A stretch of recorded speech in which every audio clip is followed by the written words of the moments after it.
4 वर्ष पूर्व 2017 में हुए दर्दनाक विस्फोट खेरीकांड हादसे को भले ही बालाघाट जिले के लोग और प्रशासनिक सिस्टम भूल गया हो, लेकिन आज भी कई ऐसे लोग हैं जिनके जहन में यह विस्फोट ताजा है और एक जख्म की तरह बना हुआ है। 7 जून 2017 वो तारीख जिस दिन बालाघाट शहर 22 लोगों की मौत से चीख उठा था। वहीं 4 लोगों ने उपचार के दौरान अपनी जान गंवा दी थी। इस हादसे ने पूरे बालाघाट जिले को आंसुओं के दरिया में डुबो दिया था, क्योंकि एक साथ 26 लोगों की लाशों का जलता मंजर बेहद ही खौफनाक था। अपनों की याद में आज भी पीड़ित परिवार आंसुओं में डूबा हुआ है। हादसे के बाद पीड़ित परिवार हर साल 7 जून को बरसी के रूप में अपनों को याद करता है। 7 जून 2017 बालाघाट जिले के लिए वह काला दिन था, जहां ग्राम खेरी में चल रही फटाका फैक्ट्री में 26 मजदूरों ने जिंदगी की जंग हारी थी। फैक्ट्री में हुए जोरदार धमाके के बाद अब तक 26 परिवारों की जिंदगी में अंधेरा छाया हुआ है।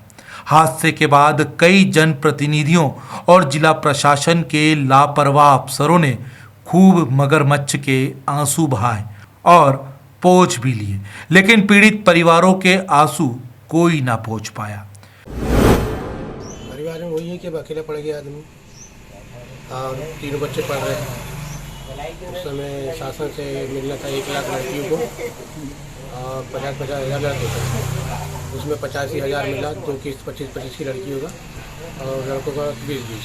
उसके बाद कोई किस्त। और ये बताइए, कभी कोई जनप्रतिनिधि या शासन प्रशासन का इसमें कभी लॉकडाउन के चलते में भी आपने परिस्थिति को देखते हुए लॉकडाउन लगा था, हाँ। काम धंधे सब बंद थे, तो क्या आपको शासन प्रशासन के द्वारा या जनप्रतिनिधियों के द्वारा क्या लाभ मिला?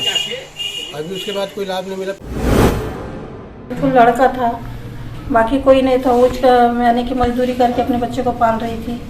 अब वो हमारे सुख अच्छा है लड़का। तो आपके कौन लगते थे वो? बहन है। आपकी बहन थी? हाँ। तो अब आपको आज तक के अभी तक के शासन प्रशासन के द्वारा कोई सहायता राशि मिली है? शासन प्रशासन के क्या वो खत्म हुए थे जब वो 6,000 की राशि मिली थी और 2,000 की और मिली थी, और जो 2 लाख मिला के 6 लाख ऐसे मिली थी। फैक्ट्री में विस्फोट इतना भयानक था कि 26 लोगों की जिंदा जलने से मौत हो गई थी, तो कुछ एक लाशों के चिथड़े तक उड़ गए थे। जहां 22 लोगों ने फैक्ट्री के अंदर ही दम तोड़ दिया था, वहीं 4 लोगों ने उपचार के दौरान दम तोड़ा था, जिसकी गूंज पूरे देश में गूंजी थी। लेकिन समय के साथ यह गूंज भरा हादसा इतिहास के पन्नों में दर्ज हो गया।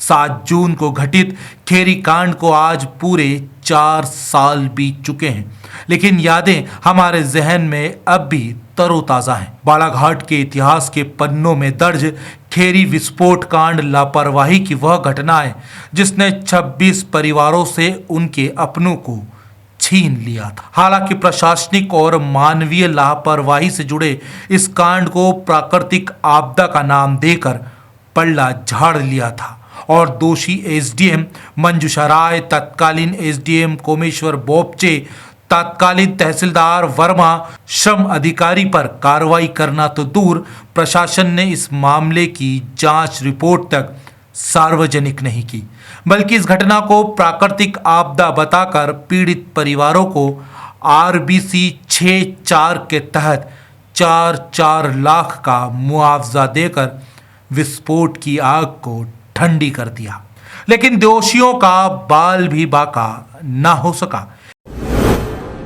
ये आज से 3 वर्ष पूर्व यानी चौथे वर्ष में 7 जून 1917 को बम विस्फोट का काम खेरी में हुआ था और बड़ा भयानक हुआ था, जिसमें 22 लोग स्पॉट में मरे थे, 4 लोग बाद में मरे। और उसी की भी जांच वाँच चलते रही, लेकिन जांच के मुताबिक हम लोगों को ऐसा लगा कि उसमें किसी भी अधिकारी या किसी भी कर्मचारी को किसी को भी उसमें जवाबदार न मानते हुए शासन ने इसकी लिपापोती करते हुए न्याय जो है न्याय नहीं मिल पाया और जो मृत परिवार को जो शासन ने मुआवजा दिया था 5-7 लाख रुपए, जो कि बस उसके सिवा उन लोगों को कुछ नहीं मिला और उनको ना ही नौकरी आश्वासन दिया गया था।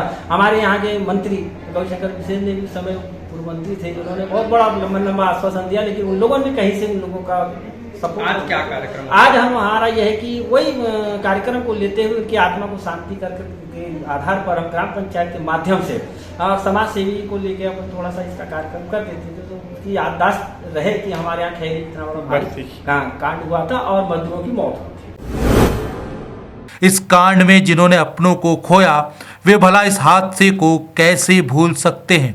भले ही प्रशासनिक अमला और राजनीतिक दल मृतकों को भूल सकता है, लेकिन जिनके परिवारों को यह हादसा चोट देकर गया है वे मृतकों को उनकी बरसी के रूप में याद करते हैं, जो आज भी हमारे जहन में यादों को ताज़ा रखता है। ग्रामीण भारत टीवी के लिए बालाघाट से निकेश चंदेले की रिपोर्ट। खबरों में बने रहने के लिए ग्रामीण भारत टीवी को सब्सक्राइब कीजिए और बेल आइकॉन दबाना ना भूलें।